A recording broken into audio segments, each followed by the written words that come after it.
Hey y'all, it's Bear, and today I'm here to give you some book recommendations based on my haunted hometown. As y'all may know, in July I took a trip back home to visit my family. It was the first time I had gone back to Alabama in 3 years since moving to Orlando. So since I was in Alabama, I talked to my mom, and we decided that we were going to drive around to different haunted locations in the county where I grew up.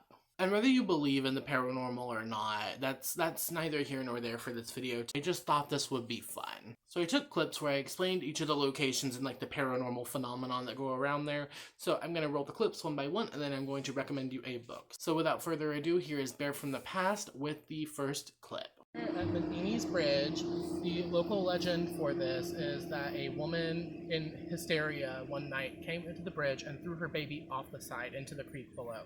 You can't see it right now because it's a very dangerous road. We don't want to get on the bridge. But if you leave a peppermint on the bridge at night and then come back in 20 minutes or so, the peppermint will be gone and you can hear a baby crying. They also say that if you park your car on the bridge at midnight and cut the lights off, whenever you turn the lights back on, there will be a white horse coming across the bridge at you.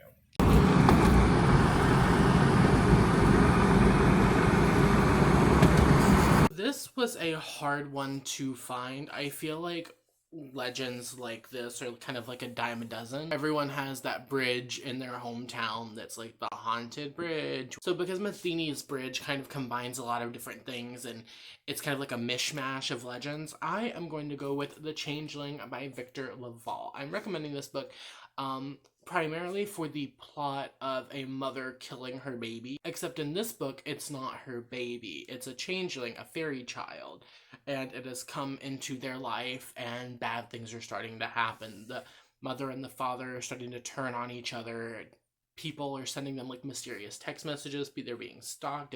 It's scary. Then also diving deeper into the book, not to spoil it, but we do get some creatures from different folklore aside from what you're thinking when I say fairies. I think it's the closest thing that I can recommend to a Mandinis Bridge story, just for the creepy dead baby, the mother murdering her child, the folklore aspects. I think it works. Here in the cemetery that's right by my childhood school, and this is the location of what the locals called the Ticking Grave. We can't find it anymore, but it was covered by red brick, and if you laid your ear onto the red brick at night, you could hear ticking. And the story went that the man who was buried in the Ticking Grave was buried with a pocket watch. And you can still hear it ticking as it's counting down for his time to come out. Whenever the watch stops ticking, he's supposed to rise from the grave. So this clip is the Ticking Grave, and I feel like I do a kind of a poor job explaining the Ticking Grave in the video. You would lay over onto the grave, you would put your ear over the grave, and you could hear it ticking. And as a stupid kid, I did this. For that, I feel like I have to recommend like The Telltale Heart by Edgar Allan Poe, solely for the fact that we have this like underground sound, right? And the Ticking Grave story, it's the pocket watch, and Edgar Allan Poe, it's the telltale heart, it's the heartbeat. It's kind of a story of our protagonist like spiraling into insanity and like a guilty conscience type thing because he murdered a man, and now he believes that he can hear his heartbeat under the floorboards, keeping him awake at night. I don't know that there was ever actually any murder in any iteration of the story that I heard about the Ticking Grave, but I think that this fits. I mean, what else were you gonna recommend for that? So we're at Hagwood Hollow, which is the most haunted place in my hometown. Everyone I know, including me, has had paranormal experiences here. We're standing at the grave of John A. Hagwood, who, according to legend, was a rich man who lived in the area. He owned the church that's right across the street.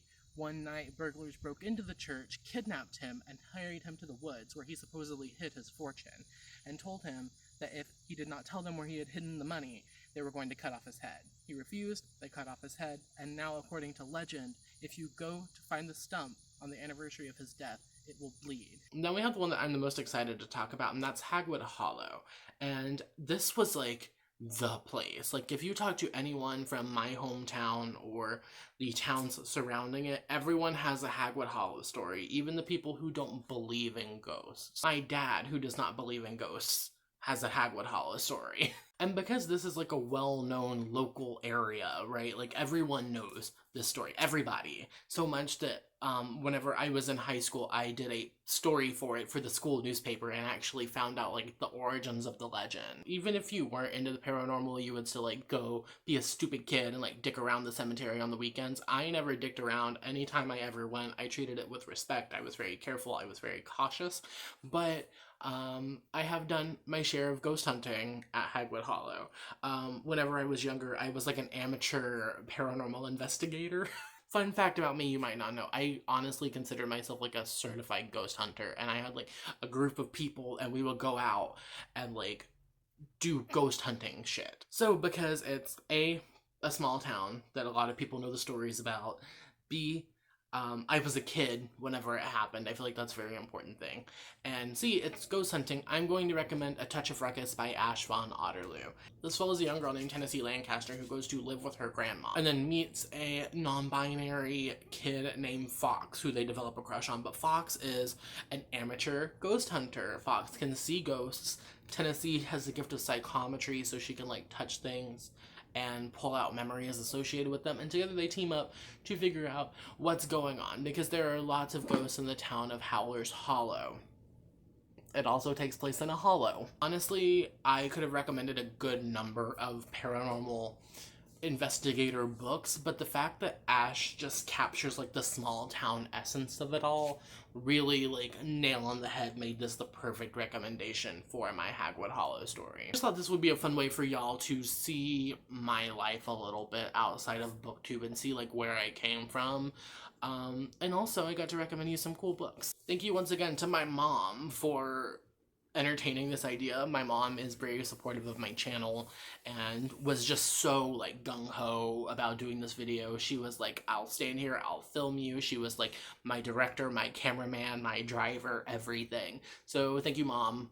I know you're watching this video, so thank you for taking the time to do that and entertaining this, and also being just really supportive of my channel. Alright, that's all I have for this video. If you enjoyed it, let me know by giving it a thumbs up and hitting the subscribe button and sharing and the bells and all that stuff, as well as answering the comment question of the day. Comment question of the day, I want to know what your like hometown ghost story is. I feel like everyone has one at least, so let me know. Even if it's something that you think is silly, just let me know. I would love to hear it. And if you don't have time, you don't have the spoons, you don't have an answer, or you don't want to answer, let me know you made it all the way until the end of the video by leaving me an emoji, preferably a yellow heart or a smiley face emoticon. All of my social media links and places you can support me further will be mentioned downstairs, so be sure to go check that out if you're interested. And yeah, alright, I hope you have a wonderful whatever it is, wherever you are, and I will see you tomorrow with another spooky video. Thank you for watching. Okay.